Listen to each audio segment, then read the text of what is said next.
I figured I could make another video and make a little extra money, so that's what we're gonna do.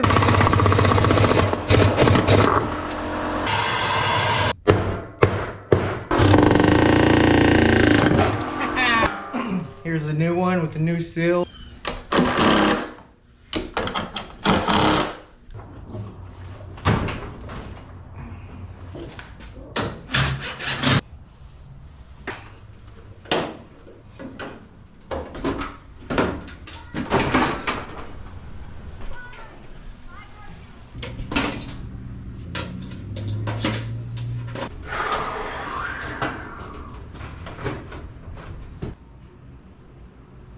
Total, I have $1,000 profit between the two, and I have $250 in parts. So I made $750 off of trash off the curve. So I think that's a pretty good little gig. So if you like my content,